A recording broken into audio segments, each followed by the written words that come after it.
Gloria a Dios, aleluya, amén. Gloria al Señor. Dios les bendiga, hermanos, en esta mañana. Les saluda su amigo el pastor Bernardo Ríos. Es un privilegio para mí poderme dirigir a ustedes por este medio. Quiero enviarles un abrazo, enviarles un caluroso saludo a todos los que, pues ya en esta mañana, ¿verdad?, en la comodidad de sus hogares, están ahí listos para participar de esta enseñanza el día de hoy. Damos gracias a Dios porque a pesar de todo lo que está pasando en el mundo, tenemos esta oportunidad de seguir predicando el Evangelio de Jesucristo. Y bueno, nosotros como iglesia comenzamos una serie en el mes de enero, la serie de Romanos, y bueno, gracias a Dios hemos podido seguir predicando a pesar de lo que está pasando en el mundo. El día de hoy quiero dar el tema número 16 y le quiero pedir por favor que nos acompañe allí en su Biblia, si puede. Si no, pues vamos a proyectar para que salgan en sus pantallas los versículos que vamos a leer el día de hoy. En Romanos capítulo 6, verso 8 al 14, esa es la cita que nos va a ocupar en este día. Ese es el análisis que vamos a estar haciendo de ese pasaje. Romanos capítulo 6, verso 8 al 14. Leemos la palabra, dice de la siguiente manera: y si morimos con Cristo, creemos que también viviremos con Él, sabiendo que Cristo, habiendo resucitado de los muertos, ya no muere. La muerte no se enseñorea más de Él. Porque en cuanto murió al pecado, murió una vez por todas, mas en cuanto vive, vive para Dios. Así también vosotros consideraos muertos al pecado, pero vivos para con Dios en Cristo Jesús, Señor nuestro. No reine pues el pecado en vuestro cuerpo mortal, de modo que lo obedezcáis en sus concupiscencias. Ni tampoco presentéis vuestros miembros al pecado como instrumentos de iniquidad, sino presentaos vosotros mismos a Dios como vivos de entre los muertos, y vuestros miembros a Dios como instrumentos de justicia. Porque el pecado no se enseñoreará de vosotros, pues no estáis bajo la ley, sino bajo la gracia. Vamos a orar. Padre nuestro que estás en el cielo, te doy gracias por este día tan hermoso que nos has dado. Tu palabra nos habla tanto acerca de los días. Nos dice, por ejemplo, que nuevas son tus misericordias cada mañana. Tu palabra nos dice también que este es el día que tú has hecho para que nosotros nos gocemos, nos deleitemos en él. Tu palabra nos enseña, Padre, que los días son malos. Tu palabra nos habla de los días por venir, en donde todo será glorioso, no habrá más llanto, no habrá más dolor, no habrá más muerte. Tu palabra, Señor, es tan maravillosa y tenemos la oportunidad de predicarla hoy. Te pido que me ayudes, me des entendimiento. Yo estuve, Señor, en mis capacidades humanas preparando este sermón, mis capacidades limitadas. Pero de aquí en adelante, Señor, ya yo me arrojo en tus manos y te pido que me ayudes a predicar tu evangelio en esta mañana. Te lo ruego en el nombre de Cristo Jesús. Amén. Bueno, hermanos, en enero, por la gracia de Dios, comenzamos esta serie que se titula Romanos. Hemos ido llamando los temas, no nos hemos complicado mucho con los temas, simplemente empezamos con el tema Romanos parte 1 y hemos llegado ya hasta el día de hoy, gracias al Señor, a Romanos parte 16. Le doy gracias antes de empezar a analizar este mensaje por mantenerse en sintonía. Quiero que sepa que Dios nos permite seguir predicando el evangelio en estos tiempos por estos medios. En su momento, el apóstol Pablo estuvo aislado de la iglesia. Hablando de iglesia me refiero a los hermanos, debido a que estaba preso. Y en ese periodo de estar preso, el apóstol Pablo no dejó de predicar. O sea, su aislamiento no fue un impedimento para que él siguiera predicando el evangelio. Estaba aislado, extrañaba a los hermanos y en su amor por la palabra de Dios y en su amor por seguir instruyendo a los hermanos, él siguió predicando por medio de cartas. Las cartas antiguamente, en los tiempos de Pablo, eran muy rudimentarias. No existía la tecnología de papel y de diferentes tipos de escritura o de plumas fuente o lapiceros o lápices que existen el día de hoy. Así que rústicamente en segmentos de cuero o consiguiendo quizás tinta y un pergamino con alguien en la cárcel, él buscó la forma de seguir predicando el evangelio, hermanos. Así es de importante la predicación del evangelio, es tan importante que nada la puede parar. Es cierto, por obediencia a las autoridades nosotros no podemos reunirnos y hay que someternos a las autoridades hasta ese punto donde no nos están diciendo a nosotros que dejemos de orar o que dejemos de leer la Biblia o que dejemos de creer en Dios, porque a esas cosas no nos someteríamos nunca. Pero entendemos que en estos tiempos es la voluntad permisiva de Dios que por una temporada no estemos congregados, no estemos reunidos. Ahora, ¿a dónde lo quiero llevar? Yo creo que si el apóstol Pablo buscó medios aún rudimentarios en aquel entonces para compartir el evangelio por su aislamiento en el cual él estaba, nosotros somos bendecidos el día de hoy que tenemos tantos medios para que este aislamiento en el que estamos, en donde no podemos estar unidos, juntos mejor dicho, porque unidos sí estamos, en el espíritu estamos unidos, eso es una doctrina bíblica, estamos dispersados, estamos cada quien en sus casas.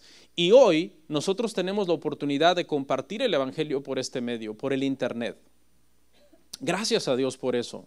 El apóstol Pablo lo compartió en su aislamiento por medio de cartas. Nosotros lo compartimos el día de hoy en nuestro aislamiento por medio de estas transmisiones de internet. Y me gustaría que las tomemos en serio, que las aprovechemos, que guardemos un poco la compostura los siguientes minutos. Y si es posible que compartiera la transmisión también, porque es bíblico que nosotros también compartamos la bendición de la palabra con otras personas. A los colosenses les dijo Pablo que ellos compartieran su carta, la epístola, les dice, compartan, intercambien las epístolas con los laodicenses. Y la carta de los laodicenses, léanla ustedes, y la carta de ustedes colosenses, dénsela a los laodicenses para que ellos también la lean. O sea, era una especie de share en aquel entonces, compartir el evangelio para todos poder participar de la palabra de Dios. Y yo creo que si usted el día de hoy está a punto de recibir una palabra bíblica, una enseñanza basada en las escrituras que verdad va a ser de bendición, es también bueno que usted le dé share, verdad, y comparta la transmisión, porque Dios usa pequeñas acciones de nosotros para hacer cosas extraordinarias. Esta pequeña acción simple de usted darle share a la transmisión podría hacer que el evangelio llegue a una persona y que se arrepienta y que venga a poner su fe y confianza en Jesucristo como Señor y Salvador. Entonces, pues no seamos indiferentes. Yo creo que siguen siendo los métodos de Dios para nosotros seguir compartiendo el evangelio. Dios ha permitido que la tecnología avance. Bueno, la semana pasada, hermanos, iniciamos Romanos capítulo 6. Ya prácticamente tenemos un mes predicando a puerta cerrada. Todo el capítulo 5 lo vimos a puerta cerrada. Todo el capítulo 5 ustedes como iglesia no estuvieron aquí presentes. Fueron 3 temas, están en internet, véanlos por favor. La semana pasada iniciamos el capítulo 6 y bueno, va a ser otro capítulo que también probablemente va a ser completo a puerta cerrada los temas que le falten por venir. Y el día de hoy, hermanos, vamos a continuar con el capítulo 6 porque nos falta terminarlo. Y decidí retomar desde el verso 8, aunque la semana pasada lo vimos muy brevemente hasta el 10, pero yo decidí retomar desde el verso 8 para hacer una especie de recapitulación breve, tratando de traer otros conceptos. y que siguiéramos, no perdamos el hilo de Romanos. Romanos es un libro muy importante, hermanos. Alguien se preguntará, ¿por qué el pastor no ha hecho una pausa mejor los domingos para hablar de otra cosa en estos tiempos difíciles que estamos pasando? Quiero decirle, hermanos, que precisamente en los tiempos peligrosos, una de las cosas que más debemos hacer es predicar precisamente el Evangelio de Jesucristo. Y no hay otro libro en la Biblia que nos presente más claramente el Evangelio de Jesucristo que el libro de Romanos. De hecho, hay eruditos que han dicho que si un cristiano se pone a estudiar concienzudamente el libro de Romanos y en oración y con la ayuda del Espíritu Santo, lo llega a entender lo mejor que pueda, se le abrirán todas las escrituras desde Génesis hasta Apocalipsis, porque este libro es fundamental para entender el resto de la Biblia. Entonces, si alguien en estos días se ha preguntado ¿por qué seguimos en Romanos? Ahí está la respuesta. La respuesta es que si seguimos entendiendo Romanos, podremos entender toda la Biblia, y si entendemos toda la Biblia, conoceremos mejor a Dios, y si conocemos mejor a Dios, nuestra vida cristiana será una vida más fiel al Señor, más productiva en cuanto a nosotros hacer uso de los medios de gracia para crecer como cristianos y realmente dar la luz que tenemos que dar y ser la sal que tenemos que ser. Esta porción de Romanos, de capítulo 6, desde el verso 1 hasta el 14, el tema es uno. El tema es muertos al pecado. Por eso decidí retomar desde el de 8, porque están enlazados ambos temas. Hasta el 14 que vamos a terminar hoy, ese es el tema, muertos al pecado. Dijimos prácticamente en el tema pasado que las personas cuando nacen de nuevo mueren al pecado y viven para con Dios. Y que ahora ya no pecamos habitualmente como lo hacíamos antes de ser regenerados, porque antes pecar en nuestras vidas era algo automático, era algo habitual, sino que ahora solamente, porque es una doctrina también, pecamos ocasionalmente. Lo voy a demostrar con la Escritura conforme avancemos con la ayuda del Señor. Pero que cuando pecamos ocasionalmente, odiamos haberlo hecho. La razón por la que odiamos haberlo hecho es porque la Biblia nos enseña a nosotros que cuando nosotros nacimos de nuevo, fuimos revestidos de Cristo. Y la Biblia prohíbe entonces, o por lo menos ese es el mandamiento, y nosotros somos los que tenemos que acatarlo en el Espíritu Santo, que nosotros tomemos los miembros de Cristo de los cuales nosotros estamos revestidos y que los hagamos partícipes del pecado, que los pongamos a servir al pecado. ¿Por qué? ¿Por qué resulta doloroso hacer eso? Porque entendemos que Cristo murió por nosotros precisamente para librarnos del pecado, no para que nosotros viviéramos en el pecado o para que nosotros permaneciéramos en el pecado, que fue una palabra que usamos en el texto pasado y que significa que ya no vivimos permanentemente en el pecado. ¿Por qué otra razón nos duele pecar a los cristianos y odiamos pecar? Porque nosotros somos nuevas criaturas, somos nacidos del Espíritu Santo al igual que Cristo. Cristo Jesús fue concebido por el Espíritu Santo. Dice la palabra del Señor, nos enseña que el ángel le dijo a María, el Espíritu Santo vendrá sobre ti y concebirás un hijo. Jesucristo fue concebido por el Espíritu Santo y eso es una figura de cómo la persona que es regenerada es concebido por el Espíritu Santo. Somos una nueva creación. Antes nacimos de carne y sangre, nuestro nacimiento biológico, pero en nuestro nacimiento espiritual Dios nos ve como nacidos del Espíritu Santo, como nuevas criaturas que ahora nosotros odiamos el pecado, aborrecemos el pecado. Cristo fue sin pecado precisamente porque Él fue concebido por el Espíritu Santo. Nosotros, después de ser regenerados y ser concebidos por el Espíritu Santo, odiamos el pecado, aborrecemos el pecado. Por lo menos esa debe de ser la naturaleza de un cristiano. Al igual que la creación fue un milagro asombroso donde el Espíritu Santo participó. Nosotros sabemos que la Biblia nos dice que en el principio el Espíritu de Dios, ¿verdad?, se movía sobre las aguas. El Espíritu Santo fue un agente activo, poderoso, que trajo a existencia las cosas que nosotros vemos de la nada. ¿Ok? De la nada. Fue una creación de la nada, sin la participación de la creación. La creación misma no participó en su creación, sino que fue por obra del Espíritu Santo. Y esto habla de cómo un regenerado tampoco participa para nada en su nueva creación. Porque nosotros al ser nuevas criaturas significa que somos creados de nuevo, regenerados por el Espíritu Santo y no participamos en nada. Por eso creemos que la salvación es absolutamente por gracia, sin ninguna obra, de ningún tipo. Y la ilustración es esta, hablando de este punto, que así como en el plano físico ningún bebé tuvo nada que ver con su concepción, de la misma forma, en el plano espiritual, ningún regenerado tiene que ver nada con su concepción. Hablando físicamente, la ilustración es esta. Un embrión, cuando comienza a ser formado en el vientre de una mujer, ese embrión no tuvo nada que ver con su concepción. No participó absolutamente en nada para su concepción. Eso habla de cómo el Espíritu Santo a los regenerados también es toda obra completa de Él. Bueno, vamos a analizar entonces del verso 8 en adelante y vamos a seguir abundando más sobre cómo es esto de que nosotros al nacer de nuevo, en el tema pasado aprendimos algo bien interesante, bien importante, y es que cuando nosotros nacimos de nuevo, fuimos injertados en la muerte de Cristo y en la resurrección de Cristo. Ese haber sido injertados, haber sido plantados en la muerte de Cristo, habla de que estamos muertos al pecado, y ese haber sido plantados e injertados en su resurrección, habla de que vivimos una nueva vida en el Señor. Verso 8.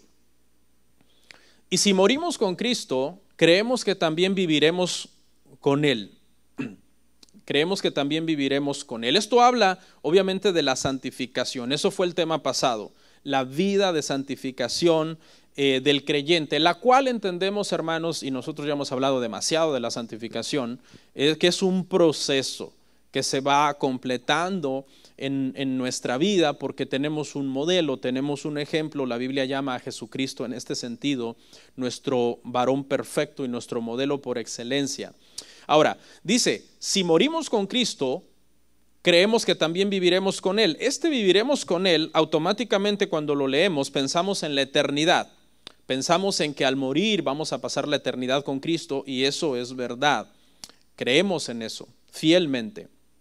Por eso el cristiano no vive en ese temor, o no debería de vivir en ese temor de la muerte, porque se supone que la muerte es el paso que nos lleva a los brazos de nuestro Salvador. Ahora, pero viviremos con Él habla más allá de ese viviremos con Él en la eternidad. Eso es verdad. Habla también de un vivir para Dios y un vivir para Cristo mientras estamos vivos en el cuerpo en esta tierra. Entonces son dos verdades acá. Viviremos para Él, sí, viviremos para Él en la eternidad, pero también viviremos para Él. Ya no vivimos para nosotros.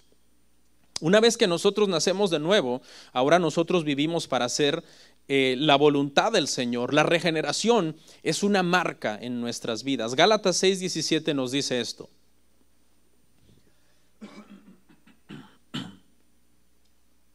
De aquí en adelante, dice el apóstol Pablo, nadie me cause molestias, porque yo traigo en mi cuerpo las marcas del Señor Jesús. Prácticamente lo que el apóstol Pablo está diciendo es que a raíz de su conversión y su comisión, porque aprendimos aquí en Romanos que Pablo no solamente fue convertido por el Señor, sino que fue comisionado por el Señor para predicar el Evangelio. Pablo dice que eso lo dejó marcado para toda su vida. Me gusta cómo lo ilustra la palabra de Dios para todos. No tengo la cita, pero usted la puede ver en su casa, la misma cita, Gálatas 6:17, donde habla de una cicatriz que demuestra que ahora le pertenece a Jesús. Al leer esta traducción me vino a la mente algo así como cuando un ganado es marcado, es herrado para que se le ponga el logotipo, la marca del dueño o del rancho al que pertenece. Y esto habla de un sello profundo puesto en nuestras vidas para el día de nuestra redención, el día que nosotros fuimos regenerados. Y sabemos que este sello habla de propiedad. Pertenecemos ahora al Señor. Por eso es que Romanos 6:8 dice que nosotros, si morimos con Cristo, viviremos también con Él, vivimos para Él. Ya no hay otra motivación más grande en la vida de un cristiano. cuya motivación más grande para vivir esta vida no sea Cristo, podríamos cuestionar seriamente su conversión. ¿Por qué? Porque la Biblia habla de una marca que nosotros recibimos profundamente, más allá de una marca física, en el Espíritu. Al ser nosotros injertados en su muerte y en su resurrección, estamos unidos con Cristo, revestidos de Cristo, concebidos por el Espíritu Santo en nuestra regeneración, del mismo modo que Cristo fue concebido en el Espíritu Santo para su concepción, en ese sentido. El verso 9 dice así: sabiendo que Cristo, habiendo resucitado de los muertos, ya no muere. La muerte no se enseñorea más de él. Habiendo resucitado, el Señor venció al pecado, pero también venció otro enemigo, y ese enemigo es la muerte. Pero no solo la venció para él, sino que dice que al estar nosotros unidos en él, la venció para todos aquellos que estamos unidos en él también. Dice: la muerte no se enseñoreará más de él. Sabemos que en su momento, cuando Cristo estaba en la cruz y tenía sobre él todos los pecados del mundo, la muerte se enseñoreó de él por un corto periodo de tiempo, porque el Señor murió a causa no de sus pecados personales, sino de los pecados de los que había que redimir. Él muere, pero dice: ya no se enseñoreará más de él. ¿Por qué? Porque Cristo al resucitar, resucita con un cuerpo inmortal, con un cuerpo no más sujeto a envejecimiento, no más sujeto a muerte, no más sujeto a enfermedad, no más sujeto a debilidad. Toda la gente que resucitó en el Antiguo Testamento y en el Nuevo Testamento, excepto Cristo, todos los demás volvieron a morir, porque volvieron a resucitar con un cuerpo no glorificado. Por eso la resurrección de Cristo es única en su género. Es única en su género, porque Él es el único en toda la historia de la creación que ha resucitado con un cuerpo glorificado. Eso es lo que significa Colosenses 1:18. Veámoslo brevemente. Y Él es la cabeza del cuerpo, que es la iglesia, el que es el principio, el primogénito de entre los muertos, para que en todo tenga la preeminencia. Sabemos que la palabra primogénito en su sentido estricto en la Biblia habla de orden cronológico, ¿verdad? El primogénito, el hijo primogénito en la Biblia era el hijo nacido primero, pero hay un segundo sentido de primogenitura que también habla no de orden cronológico, sino de orden de importancia. Y en este sentido, Colosenses 1:18 no quiere decir que Cristo fue el primero cronológicamente en alguna vez haber resucitado, sino que fue el primero en haber resucitado con un cuerpo glorificado y un cuerpo del que la muerte nunca se iba a enseñorear más. Entonces, eso fue la muerte y resurrección de Cristo. La muerte y resurrección de Cristo fue, yo lo pondría en estas palabras, como una especie de engaño para la muerte. Esa palabra engaño hay que ponerle comillas porque obviamente nunca hubo engaño en su boca, Cristo nunca engañó. Pero lo que quiero crear en tu mente es esta imagen. La muerte creía que con matar a Cristo, ella estaba teniendo la victoria. Pero en realidad resultó que la muerte, al matar a Cristo por el pecado, no de él, que estaba sobre él, por los de las demás personas, la muerte murió. Esa es la victoria. La muerte murió con la muerte de Cristo. Murió no en el sentido de que ya no morimos físicamente. Murió en el sentido de que al Cristo resucitar con un cuerpo glorificado y no poder volverlo a matar nunca más, y nosotros estar injertados en la resurrección de Cristo, con la cual Él venció a la muerte, nosotros podremos morir físicamente algún día, pero nunca moriremos eternamente. El pecado ya no nos ejecutará después de morir físicamente, porque muchas personas serán ejecutados a la muerte por el pecado en varios sentidos. En primer lugar, a causa del pecado vendrá la muerte física, pero después de eso habrá una segunda ejecución de muerte eterna a causa del pecado. Pero ¿para quién es eso? Es para los que no están en Cristo, porque los que estamos en Cristo vivimos bajo el poder de su resurrección, con la cual Él venció la muerte. Y la muerte no se enseñoreará más de Él, ni de aquellos que están injertados en Él, en su resurrección. Les pido su paciencia. Sé que es una doctrina que de repente nos desubicamos, pero manténgase, ponga atención. Es muy importante. Esta doctrina de que estamos unidos a Cristo es muy importante para nosotros como creyentes. Verso 10 Porque en cuanto murió al pecado, murió una vez por todas, mas en cuanto vive, vive para Dios. Murió al pecado. No hay otra persona que haya vencido al pecado en toda la extensión de la palabra vencer como Cristo. Desde el vientre Cristo era santo, fue concebido por el Espíritu Santo. Durante toda su vida de niñez, adolescencia, juventud, adultez, fue tentado y nunca cometió pecado. Y por último, derrotó al pecado levantándose de entre los muertos. Entonces, en primer lugar, esto habla aquí de que Cristo murió a la paga del pecado. ¿Cuál es la paga del pecado? La Biblia nos enseña claramente que la paga del pecado es muerte. Cristo murió a la paga del pecado para todos aquellos que creen en Él. ¿Qué quiere decir esto? Esto quiere decir que satisfizo la demanda legal del pecado en favor de todos los que creen en Él. La paga del pecado es muerte. Los que creen en Él, esa demanda legal está satisfecha por medio de Cristo. Entonces no habrá muerte sobre nosotros. Nosotros somos seres eternos en ese sentido. Físicamente vamos a morir, es verdad, pero este cuerpo, cuando sea puesto en la sepultura o donde quede, ese cuerpo será preservado y será glorificado para volver a ser unido con la parte interna espiritual del creyente. En segundo lugar, Cristo murió al poder del pecado. Entonces, en primer lugar, murió a la paga del pecado. Satisfizo la demanda legal del pecado sobre los que creemos en Él. Y en segundo lugar, murió al poder del pecado. El pecado no pudo con Cristo, no lo pudo vencer, ni en vida ni en muerte, porque Él resucitó. Y entonces esto quiere decir que el pecado ha perdido el poder en aquellos que estamos injertados en Él, en aquellos que estamos revestidos en Él, en aquellos que hemos sido concebidos y regenerados por el Espíritu Santo como Él.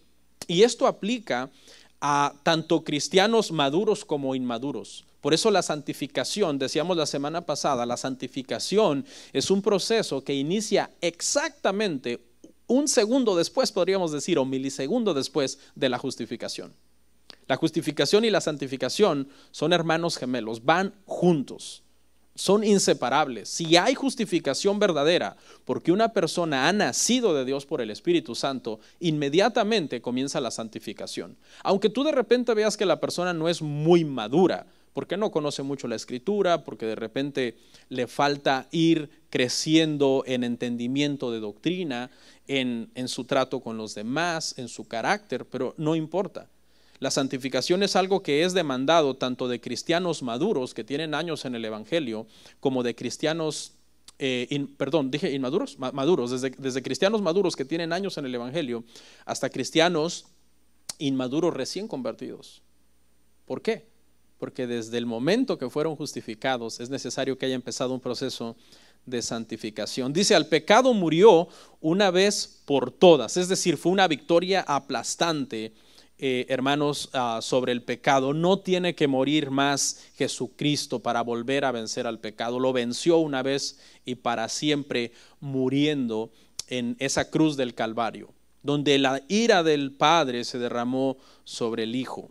La Iglesia Católica ellos le llaman presentificación a la misa, de una especie de traer desde el pasado, traer de hace 2000 años al presente, una presentificación, dicen ellos, porque a veces los protestantes los acusamos de estar repitiendo la muerte de Cristo. Ellos dicen, no lo estamos repitiendo, lo estamos presentificando, es decir, trayendo al presente para que las demás personas puedan entenderlo. Pero realmente, hermanos, Cristo venció al pecado en la cruz del Calvario, no en la última misa católica ni en la próxima misa católica.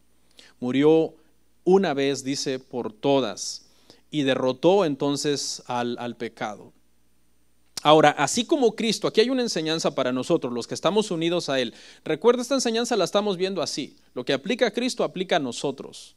¿Okay? En algunos sentidos, porque obviamente Él es Dios, nosotros simplemente somos criaturas regenerados.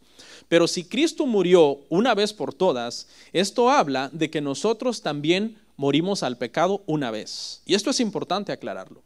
Solamente se muere al pecado una vez. El viejo hombre muere solamente una vez. El viejo hombre dijimos la semana pasada, no hay que estarlo como matando cada 8 días, cada domingo. No, cuando pecas es el nuevo hombre no perfeccionado. Eso yo creo que nos quedó claro la semana pasada. Porque mucha gente cree que cuando un cristiano falla es porque el viejo hombre está actuando. No.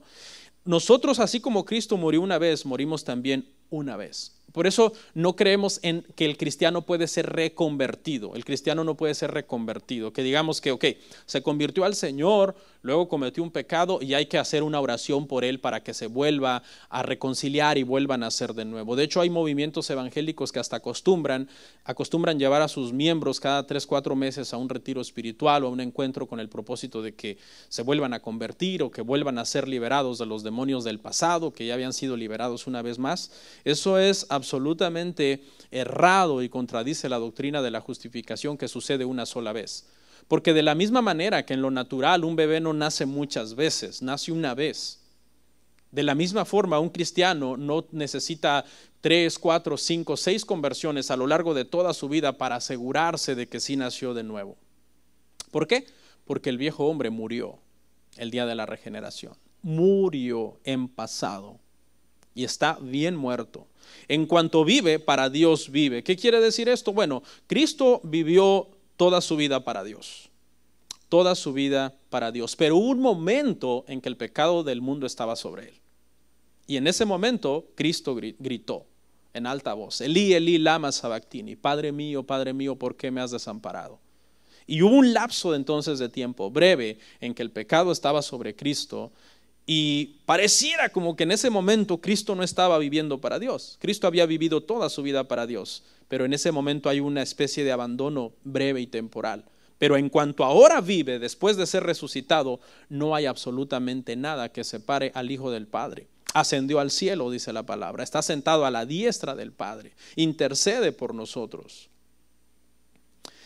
Si Cristo vive para Dios después de su resurrección, entonces nosotros vivimos para Dios después de haber sido resucitados en la regeneración. En pocas palabras, si usted quiere agarrar algo de esta recapitulación que estoy haciendo de estos versos 8 al 10, usted tiene que agarrar lo siguiente.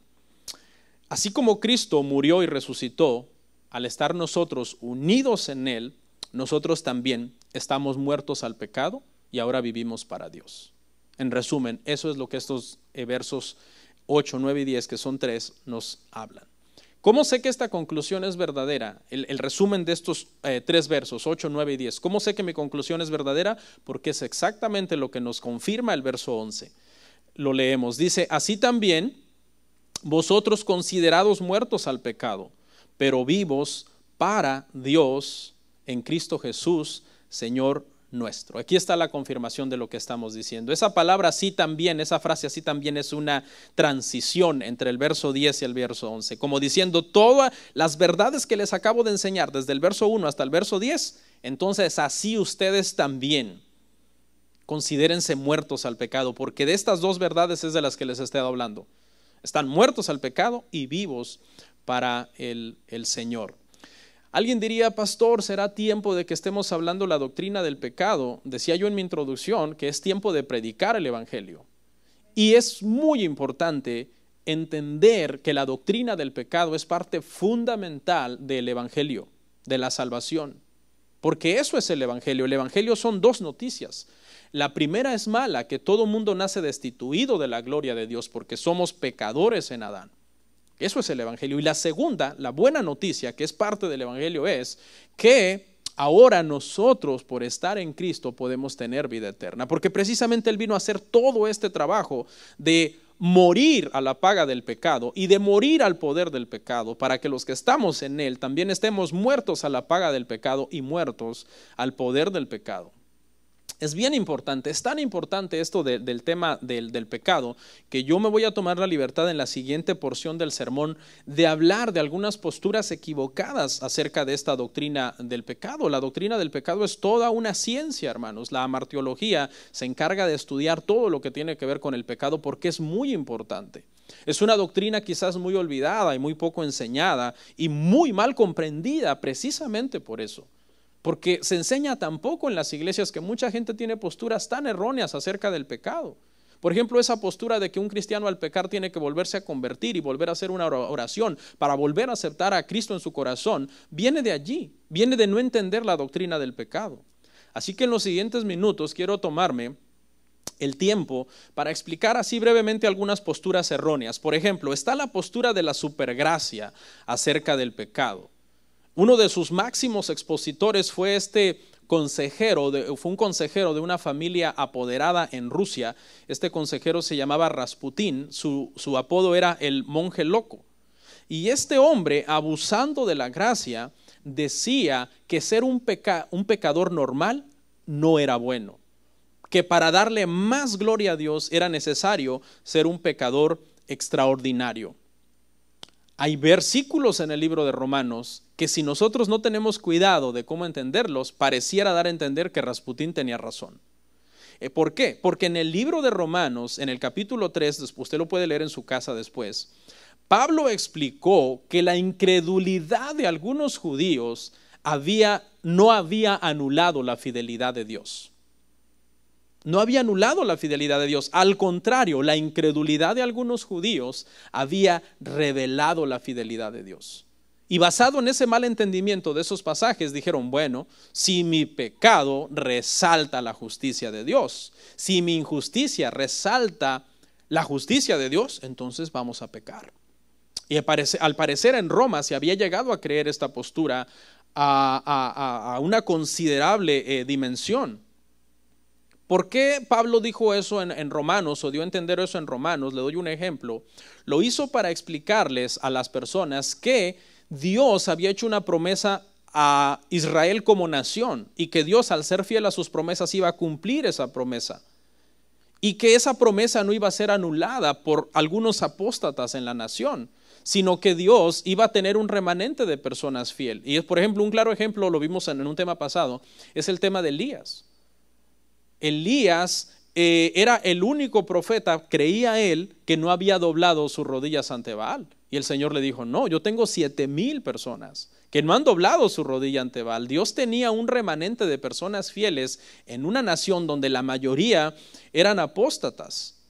Pero los enemigos de Pablo habían torcido esta enseñanza porque dijimos el tema pasado que enseñar la gracia de Dios, enseñar la salvación por gracia, siempre te acarrea enemigos, y esos enemigos son muchas veces aquellas personas que creen que están guardando la ley al pie de la letra, que te acusan de antinomianista, te acusan de ser un enemigo de la ley de Dios y dicen, bueno, este predicador dicen va a ser muy pequeño, porque hay un versículo que dice en Mateo, ¿no? Que el que diga, el que enseña a no guardar estos mandamientos, así será muy llamado muy pequeño en el reino de Dios. Pero realmente están errados y es una mala interpretación de las Escrituras. La salvación nunca ha sido por la obediencia a la ley. La salvación siempre ha sido por gracia. Y vamos a ver un verso donde entonces a los enemigos de Pablo usaban para decir eso. El verso en Romanos 3:5 dice, y si nuestra injusticia hace resaltar la justicia de Dios, ¿qué diremos? ¿Será injusto Dios que da castigo? ¿Hablo como hombre?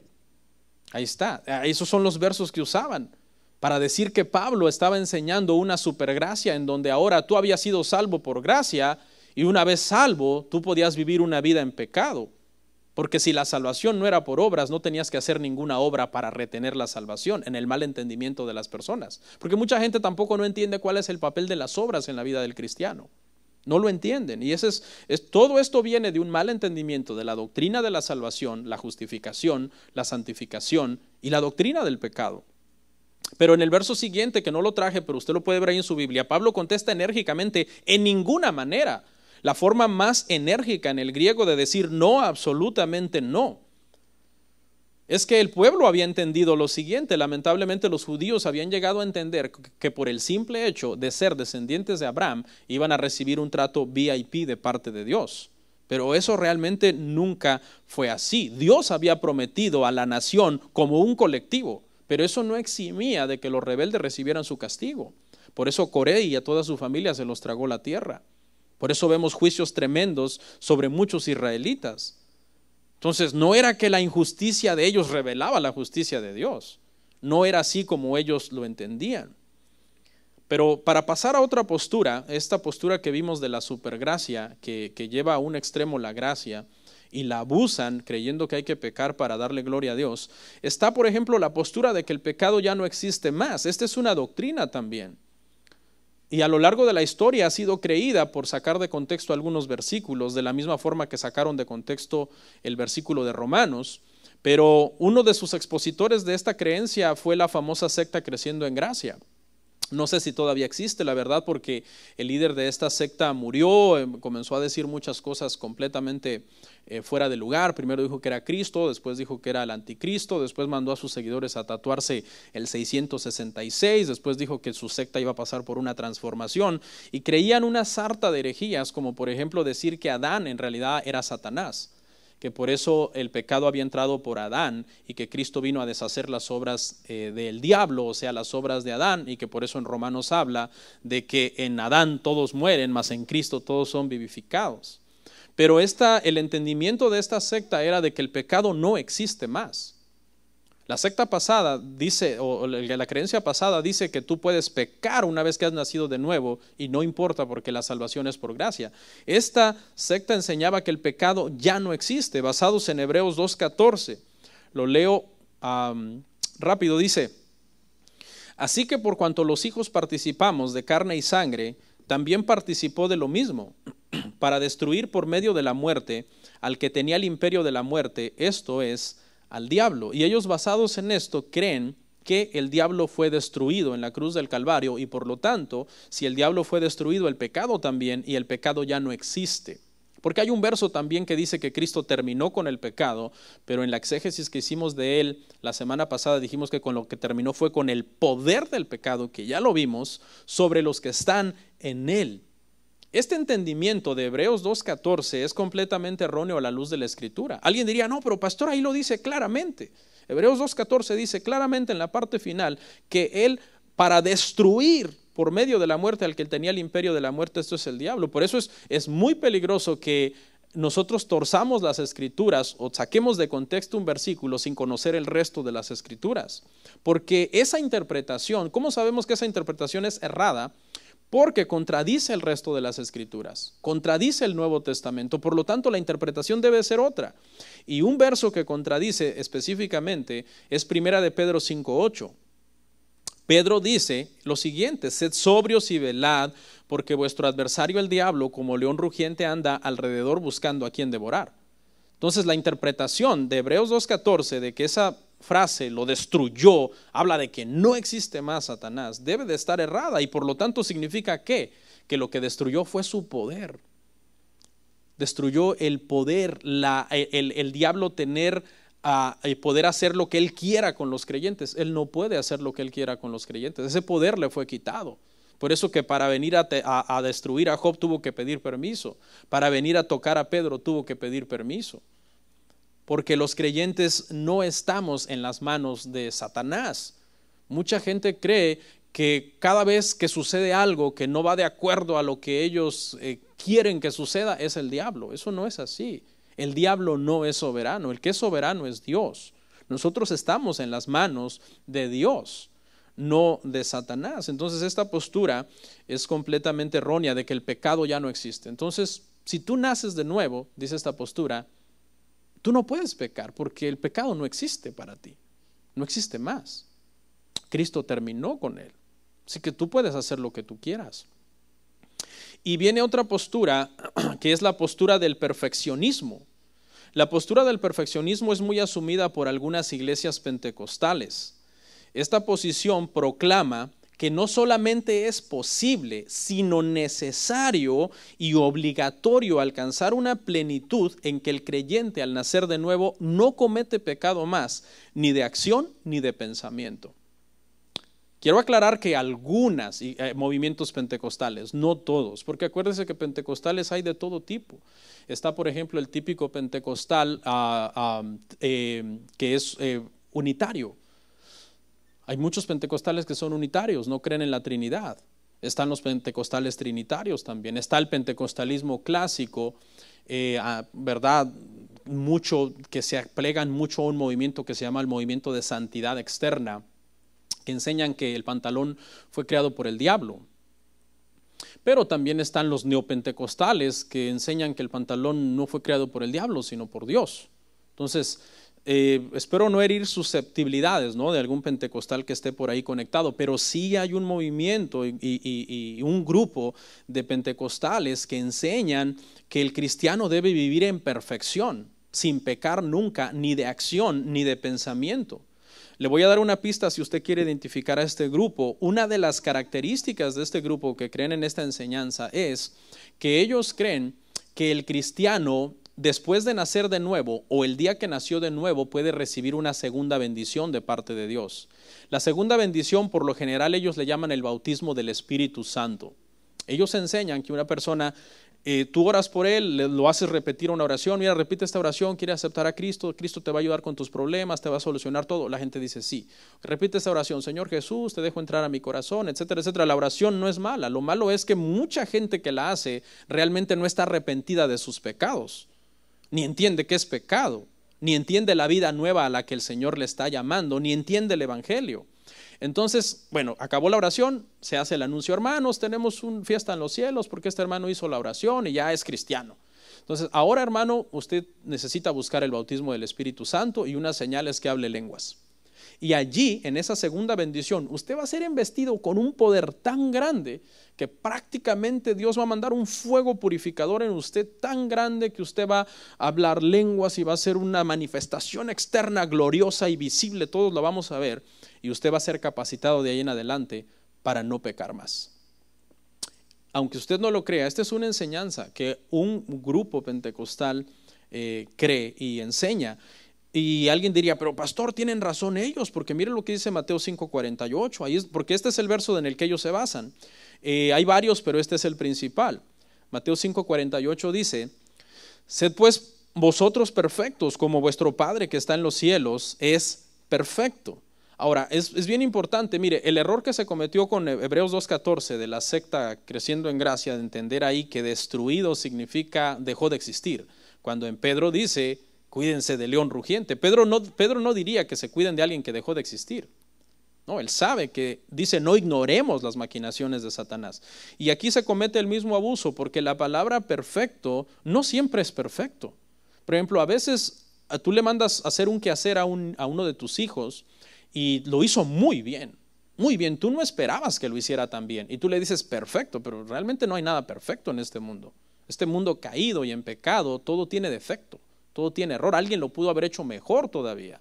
¿Okay? A veces decimos, el clima está perfecto para solearme. Quizás para ti, pero para una persona que está enfermo de la piel no está perfecto, le puede hacer daño. Entonces esa palabra perfecto no es perfecto. Por ejemplo, la palabra original significa completo. Y lo que habla aquí de sean completos, habla de que el pueblo cristiano debe de establecerse una meta hacia la madurez, donde él va completando un carácter cristiano poco a poco y va haciendo uso sincero de los medios de gracia por medio de los cuales alcanza una madurez cristiana. No implica una perfección absoluta. Sabemos que eso perfecto en este mundo solamente fue Cristo. Nosotros los seres humanos no somos perfectos. Y proponerte ser perfecto después de haber hecho una oración, aunque la conversión haya sido genuina, es algo que lo único que traerá a la persona es frustración, porque ahorita vamos a avanzar y vamos a ver que realmente aún después de la conversión nosotros seguimos teniendo pensamientos erróneos. Así que no implica perfección absoluta. ¿Cómo lo sabemos? Primera de Juan 1:8-10. Si decimos que no tenemos pecado, nos engañamos a nosotros mismos y la verdad no está en nosotros. Si confesamos nuestros pecados, Él es fiel y justo para perdonar nuestros pecados y limpiarnos de toda maldad. Si decimos que no tenemos pecado, le hacemos a Él mentiroso y su palabra no está en nosotros. Y este es el apóstol Juan, incluyéndose en el grupo de los que no pueden decir que no tienen pecado. El mismo apóstol que estuvo con Cristo dice, ¿yo cómo voy a decir que no tengo pecado? Eso sería hacerme a mí mentiroso. Entonces, sí, la perfección es la meta, pero no se va a alcanzar en esta tierra. Ahora, aclaración, el hecho de que la meta de la perfección no se alcanza en esta tierra no debe de ser una excusa para que nosotros pecar. No, como cristianos nosotros debemos seguir adelante en la meta, hacia la perfección, siendo más completos, que eso es lo que significa realmente en Mateo 5:48. Pero debemos entender que eso solamente se va a lograr en la glorificación, en la muerte para el alma, en la muerte del cuerpo para el alma y en la glorificación para el cuerpo. Y por último, la postura de la Iglesia Católica con respecto al pecado. Por ejemplo, ellos enseñan que cometer un pecado mortal hace perder la gracia. Un pecado mortal para ellos pierde la gracia. En estos días hay serios problemas en la Iglesia Católica, por ejemplo, porque están cerrados y no se pueden confesar. Y la creencia de ellos es que si una persona muere en pecado mortal, se va al infierno. Solamente hay dos formas de lidiar desde el punto de vista de ellos con el pecado mortal, y hay una forma que ellos le llaman la forma ordinaria, que es la confesión con el cura, el cual el cura en el nombre de Dios, el sacerdote, en el nombre de Dios les perdona sus pecados. Esa forma ordinaria ahorita no está disponible por la cuarentena. Entonces ellos tienen una forma extraordinaria. La forma extraordinaria ellos le llaman hacer un acto de contrición perfecta, que significa arrepentirte del pecado mortal de una forma perfecta. Entonces, ahorita ellos, por ejemplo, están en un problema.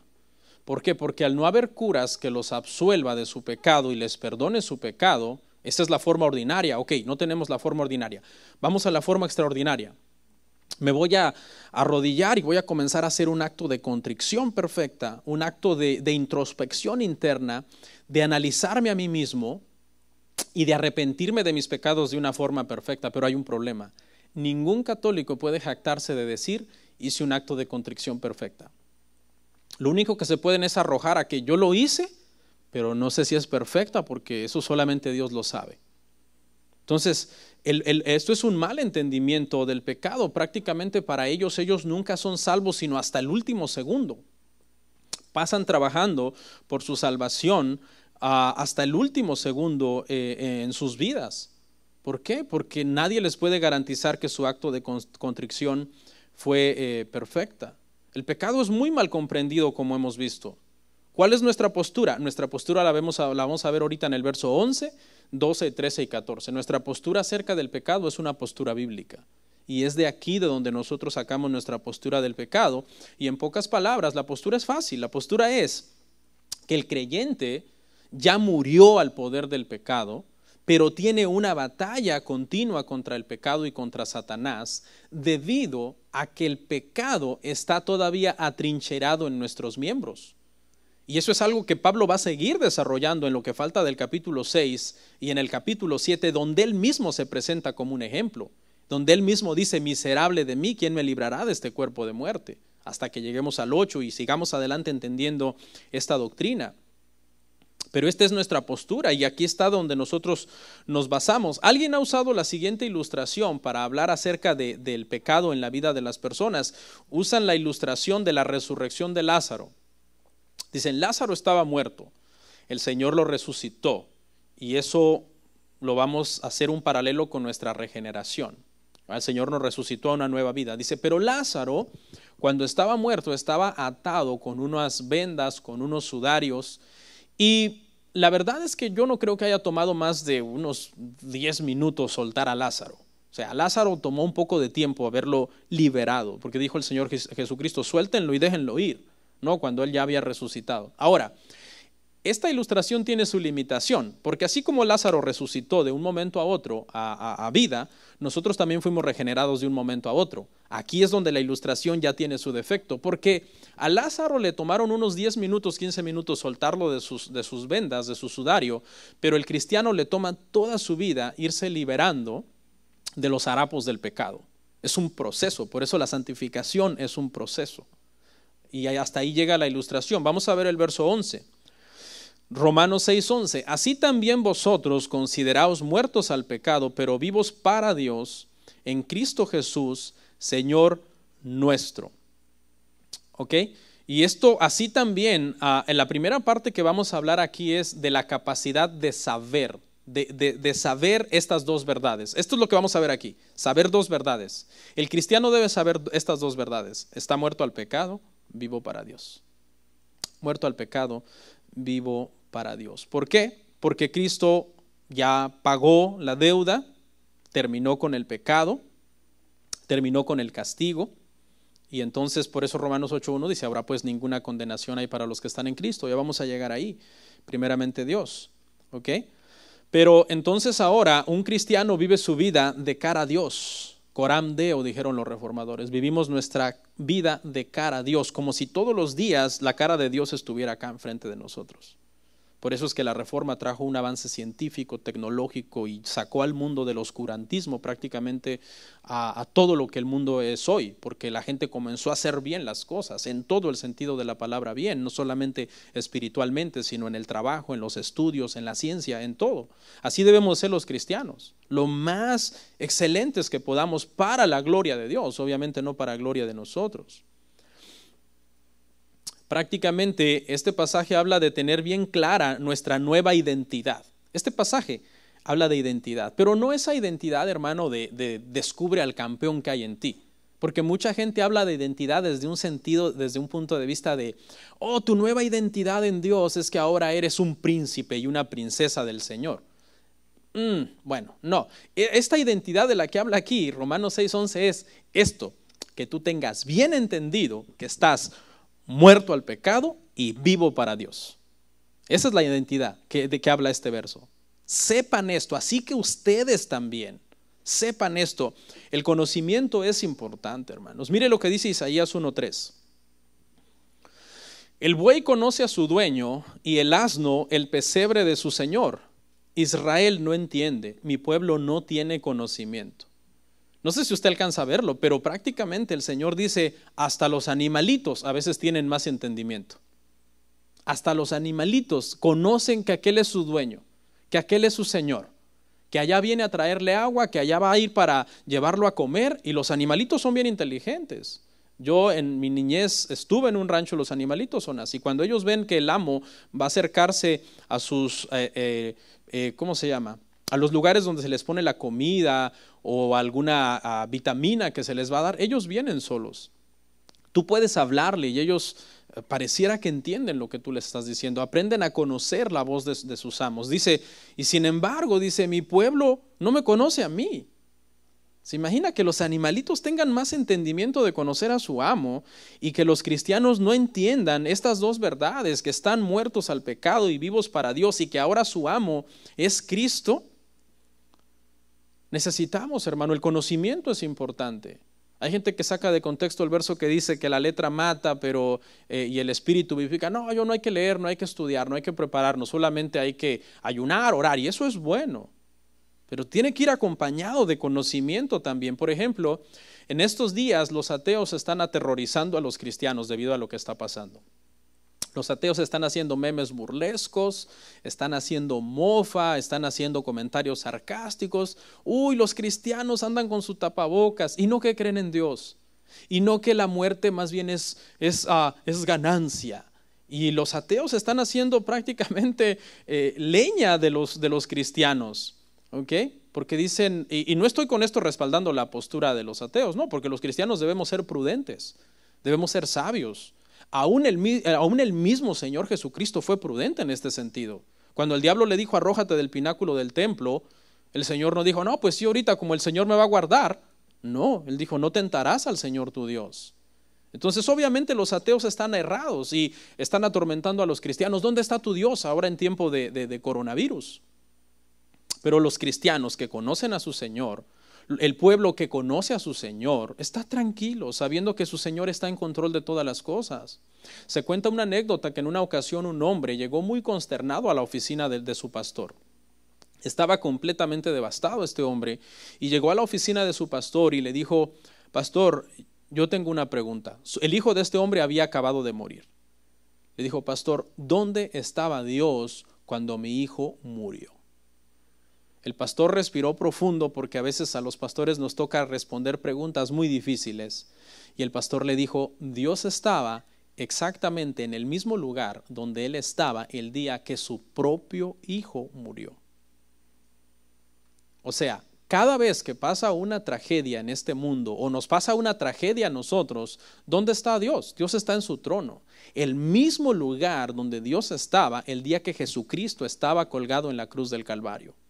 Y esto tiene un sentido maravilloso, porque John Lennox en su libro ¿Dónde está Dios en un mundo con coronavirus? Escribió algo que me gustó demasiado. Tuve la oportunidad de leerlo esta semana.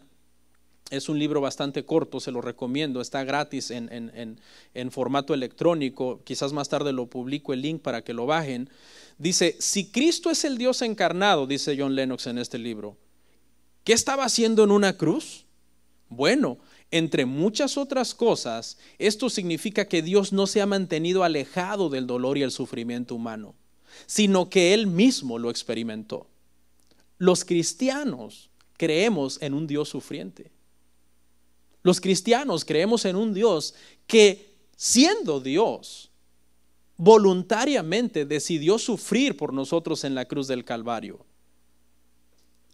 Y me encantó esta ilustración y este comentario de este libro, porque aquí yo quiero meter un comentario personal donde viene muy a modo con lo que estamos hablando y que yo lo completaría de la siguiente manera.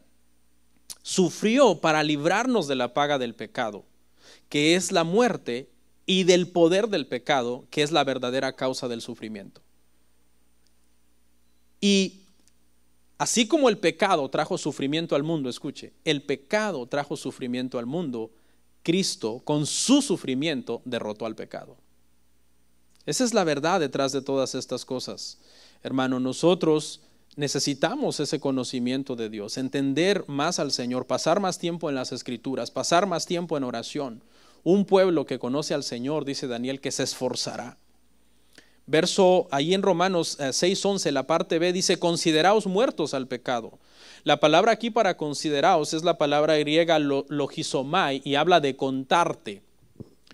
Por ejemplo, en una ocasión se usó cuando dice que Cristo fue contado entre los inicuos, porque Él fue crucificado entre dos malhechores. Esa es la palabra logizomai. Cristo fue contado como si perteneciera al grupo de los malhechores, porque así estaba profetizado, obviamente.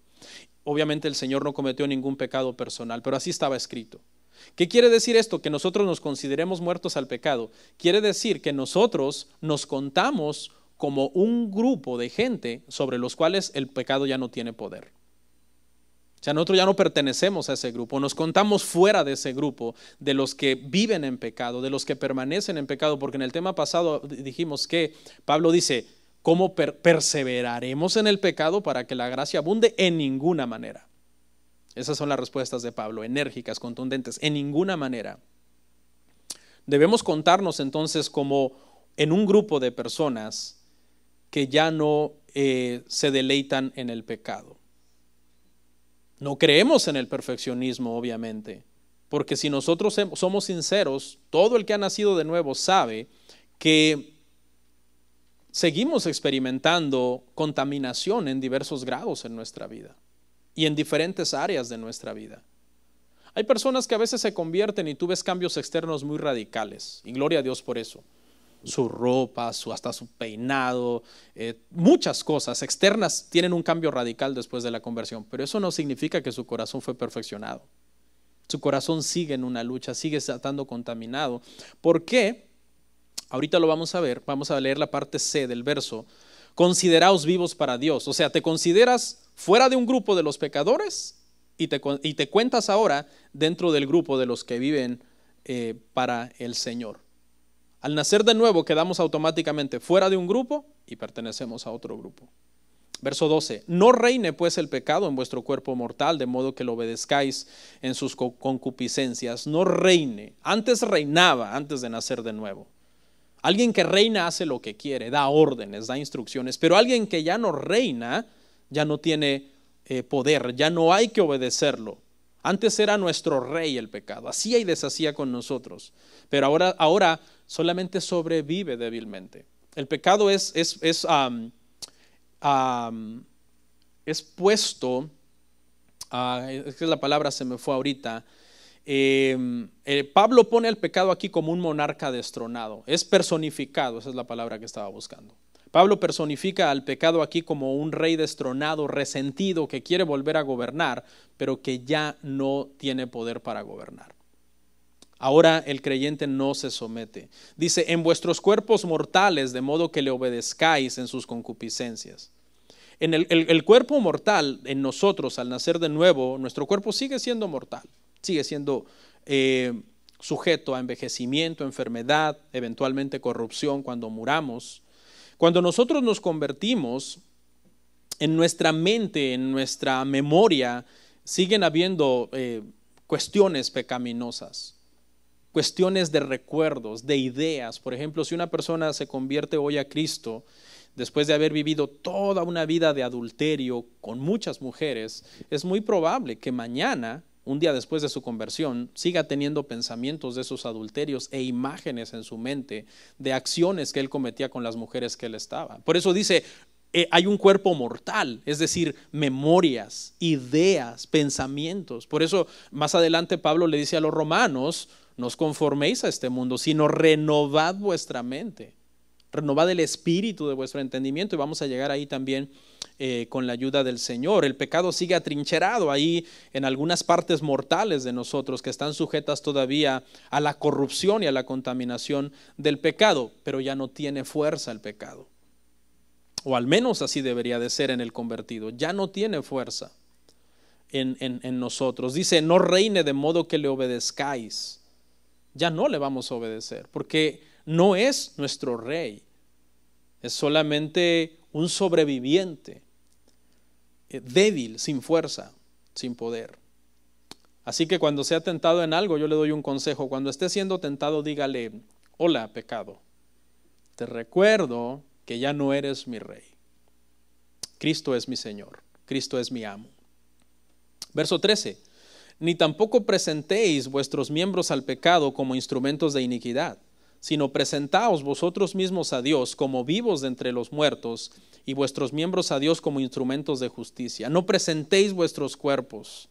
Este presentar, la palabra original es como un hacer reverencia, como cuando alguien venía a presentarse a la corte de un rey, y al presentarse ante él, es decir, hacer acto de presencia, hacía una especie de reverencia ante el rey. Dice, no presentéis más vuestros cuerpos al pecado, como diciéndole al pecado, pecado, aquí están mis manos, aquí están mis ojos, aquí están mis oídos para oír el último chisme, aquí están mis ojos para ver el último video inapropiado, aquí están mis pies para ir a cualquier lugar a derramar sangre inocente, dice un proverbio, que ahí figuradamente puede hablar de ir a hacer el mal, no necesariamente a matar literalmente. No, dice, ustedes ya no tomen sus cuerpos para eso, sino que preséntenlos como vivos de entre los muertos, como instrumento de justicia. Entonces, ¿qué habla aquí? Habla de que ahora nuestro cuerpo es para la gloria de Dios. Señor, aquí están mis manos para levantarlas, darte gloria. Aquí están mis pies para ir a tu casa, ahora que acabe la cuarentena, gloria a Dios. Aquí está mi boca para hablar tu palabra. Aquí están mis ojos para deleitarme en la maravillosa creación que has hecho. Aquí están mis oídos para escuchar el sermón, para escuchar tu palabra. Todo mi cuerpo lo presento a ti porque tú eres mi Señor. Antes lo presentaba al pecado para maldecir, para quizás tú eras una persona que eras un golpeador y usaste tus manos para golpear, o eras un maldiciente, un blasfemo, un lujurioso que tus ojos no le ponías rienda nunca y te ibas detrás de cualquier imagen o detrás de cualquier cosa inapropiada. Eso dice que éramos ¿cuándo? Antes. Primera de Corintios 6, 9 al 11 es nuestra cita ahora. Ya vamos terminando. ¿No sabéis que los injustos no heredarán el reino de Dios? No erréis, ni los fornicarios, ni los idólatras, ni los adúlteros, ni los afeminados, ni los que se echan con varones, ni los ladrones, ni los ávaros, ni los borrachos, ni los maldicientes, ni los estafadores heredarán el reino de Dios. Y esto erais algunos, mas ya habéis sido lavados, ya habéis sido santificados, ya habéis sido justificados en el nombre del Señor Jesús y por el Espíritu de nuestro Dios. Muchos pecados, algunos vergonzosos que se mencionan en esta lista. Pero dice, eso erais. Ahora ustedes han sido lavados, ahora ustedes han sido santificados por el Espíritu de nuestro Dios. Nuestro último verso el día de hoy, hermanos, es el 14, Romanos 6:14 dice, porque el pecado no se enseñoreará de vosotros, pues no estáis bajo la ley, sino bajo la gracia. Este es un tema controversial, ya lo hemos venido hablando todos los 5 capítulos anteriores, lo seguiremos hablando, pero esto no quiere decir que la ley de Dios es mala, porque Romanos nos enseña todo lo contrario, es santa, el mandamiento es santo, justo y bueno. Más adelante seguiremos analizando ese versículo en Romanos 7:13, pero lo que quiere decir aquí es que la ley no puede romper el poder del pecado, lo señala, pero no puede romper el castigo del pecado.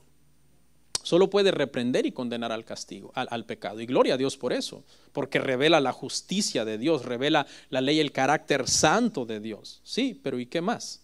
Bueno, que estás condenado. Necesitas el evangelio para poder ser salvo. ¿Significa eso que entonces después de ser evangélico voy a hacer lo que quiera con mi vida? Claro que no, porque las obras tienen su lugar en tu vida para dar fe y legalidad de tu conversión, que ya lo hemos hablado hasta la saciedad. Pero el cristiano ya no está bajo la condenación de la ley, sino que ahora está bajo el poder redentor de la gracia de Dios. Eso es lo que quiere decir este versículo. No estás bajo el poder de la ley, estás bajo la gracia redentora del Señor, con la cual Él te ha llamado con sus lazos de amor. Para concluir, en teología, a esta posición en la cual nosotros estamos como creyentes después de nacer de nuevos, se le llamó en latín simul justus et peccator, que quiere decir que al mismo tiempo somos justos porque hemos sido justificados y el Padre nos ve revestidos de Cristo, ¿ok? Pero al mismo tiempo también todavía seguimos pecando. ¿Por qué? Porque estamos todavía en un cuerpo mortal, como dice Romanos. Claro, hay una lucha, hay una batalla, el pecado no es nuestro amo, no es nuestro Señor. Pero el cristiano verdadero cada vez se convierte en menos pecador y ese proceso se completará con la muerte del cuerpo para el alma y con la glorificación para el cuerpo. Damos gracias a Dios. Vamos a orar el día de hoy.